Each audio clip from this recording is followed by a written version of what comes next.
दोस्त, जब हम रात में हमारे आसमान को नज़र घुमाते हैं तो हमारा आसमान अनगिनत तारों से जगमगाता नज़र आता है। खुली आंखों से देखने पर हमारे आसमान में दिखाई देने वाले ये सभी तारे हमसे ज़्यादा 4000 लाइट ईयर की दूरी पर मौजूद हैं। इंसानी आंखों से देखने पर हमारे आसमान में मौजूद ये तारे हमेशा एक समान ही नज़र आते हैं और हमारे लाखों सालों के मानव इतिहास के दौरान केवल कुछ तारे ही अपनी जगह से थोड़े भी हिले होंगे, पर हम इंसानों ने ज़रूर कुछ तारों को उनकी जगह से हिलते हुए और कुछ तारों को सुपरनोवा के जरिए मरते हुए देखा है।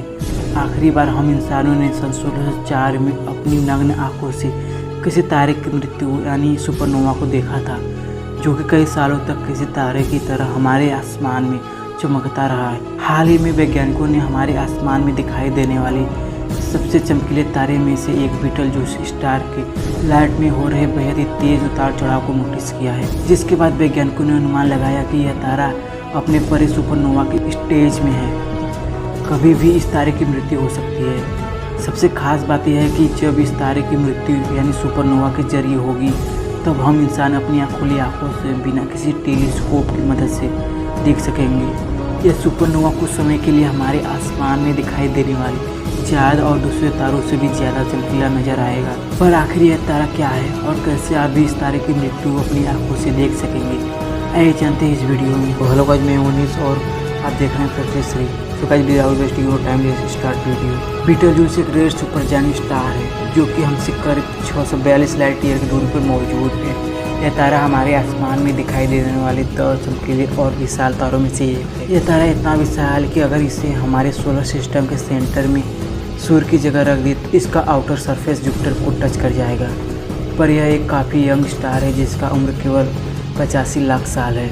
इस तारे के बारे में सबसे अजीब बात यह है कि ये एक पलजार और वेरिएबल स्टार है, जिसका मतलब यह है कि इस तारे की रोशनी और इसका आकार समय के साथ बेहद ही तेज़ गति से चेंज होता रहता है।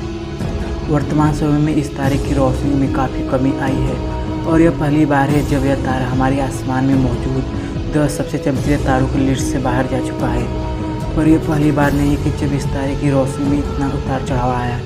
पिछले कुछ सैकड़ों सालों में कई बार इस तारे की रोशनी में कमी आ चुकी है और कई बार जब इस तारे की रोशनी में कमी आई थी तब इसकी रोशनी वर्तमान समय में इसकी रोशनी से भी काफ़ी कम थी। पर इस बार इस तारे की रोशनी में काफ़ी तेज़ गति से उतार चढ़ाव हो रहा है, जो कि पहली बार देखा गया।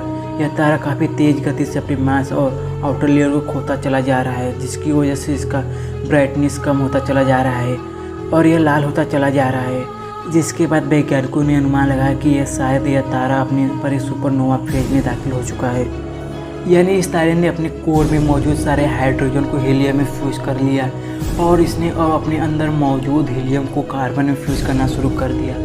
इस प्रक्रिया में करीब 1 लाख सालों का समय लग जाता है, जिसके बाद वो अपने अंदर मौजूद कार्बन को हैवी एलिमेंट में फ्यूज करना शुरू करेगा, जिसमें और करीब 100 सालों का समय लगता है। शायद इस वजह से इसका कोर पहले की तुलना में काफ़ी छोटा हो गया है और यह कम ऊर्जा उत्पन्न कर रहा है। वैज्ञानिकों का अनुमान है कि इस तारे में सुपरनोवा आज से लेकर 1 लाख सालों के बीच कभी भी हो सकता है। अगर इस तारे की मृत्यु हो जाती है तो इसका सुपरनोवा काफ़ी विशाल और चमकीला होगा, जिससे हम अपनी खुली आंखों से बिना किसी टेलीस्कोप की मदद से देख सकेंगे। यह सुपरनोवा एक्सप्लोजन इतना चमकीला होगा कि यह कुछ दिनों तक हमारे आसमान में मौजूद तारों, ग्रहों और हमारे चंद्रमाओं से भी ज़्यादा चमकीला नज़र आएगा। और आप डे लाइट के दौरान भी इस सुपरनोवा के बाद निकलने वाली लाइट को कई सालों तक हमारे आसमान में देख सकेंगे। पर यह पहली बार नहीं होगा जब हम इंसानों ने किसी तारे की मृत्यु यानी सुपरनोवा को देखा होगा। आखिरी बार हम इंसानों ने सन 1604 ईस्वी में अपनी नग्न आंखों से किसी सुपरनोवा को देखा था। सन 1604 ईस्वी में अक्टूबर के माह में एक दिन अचानक हमारे आसमान में एक चमकीला चीज़ नज़र आई। यह ऑब्जेक्ट हमारे आसमान में नज़र आने वाले सभी तारों और दूसरे ग्रहों से भी ज़्यादा चमकीला था। पर कुछ दिनों के बाद यह ऑब्जेक्ट अचानक ही गायब हो गया। सन 1940 में जब वैज्ञानिकों ने इस इवेंट का करीबी से अध्ययन किया और सुपरनोवा के बाद बचे ऑब्जेक्ट्स को खोजा, तब उसने पता लगाया कि असल में हम इंसानों ने सन 1604 ईस्वी में एक विशाल सुपरनोवा को देखा था, जिसे केपलर सुपरनोवा के नाम से भी जाना जाता है। यह तारा हमसे करीब 642 लाइट ईयर की दूरी पर मौजूद है, जिसकी वजह से इसकी रोशनी हम तक पहुँचने में 600 सालों से ज़्यादा समय लग गया। ऐसे में हो सकता है कि सुपरनोवा के जरिए इस तारे की मृत्यु आज से लगभग 600 साल पहले 14वीं शताब्दी में हो चुकी हो। और इसकी रोशनी अभी तक हमारी पृथ्वी तक नहीं पहुंच पाई हो। यानी काफ़ी संभावना है कि इस वीडियो को देख रहे हैं आप में से कई लोग इस तारे की मृत्यु को अपनी आंखों से देख सकेंगे।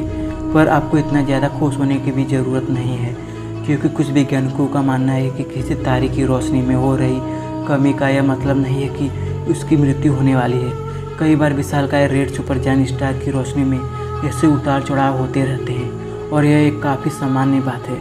कई बार सुपर जायंट स्टार की डेंसिटी में इंस्टेबिलिटी के कारण उनकी एनर्जी कम और ज़्यादा होती रहती है, जिसकी वजह से इनके ब्राइटनेस और कभी कभी तो इनके आकार में उतार चढ़ाव होता रहता है। कई बार तारों के मैग्नेटिक फील्ड में होने वाले चेंजेस के चलते उनके ब्राइटनेस में कमी आ सकती है। पर आपको ज़्यादा निराश होने की भी ज़रूरत नहीं है, क्योंकि विशाल ब्रह्मांड में हमें समय समय पर अचंभित और आश्चर्यचकित करता रहता है। क्या पता वैज्ञानिकों के सभी कैलकुलेशन को गलत साबित करते हुए इस तारे की मृत्यु काफ़ी पहले हो चुकी हो और इसकी रोशनी कुछ सालों में ही हमारी पृथ्वी तक पहुंचने वाली हो।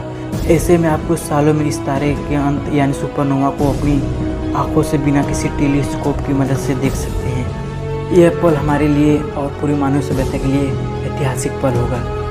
आपको क्या लगता है? प्लीज़ अपना सुझाव कमेंट में दीजिए। तो गाइस, ये थी आज की वीडियो। अगर वीडियो पसंद आए तो प्लीज़ वीडियो को लाइक कीजिए, शेयर कीजिए और साथ ही साथ चैनल को सब्सक्राइब कीजिए। तो गाइस, मिलते हैं अपने नेक्स्ट एपिसोड में।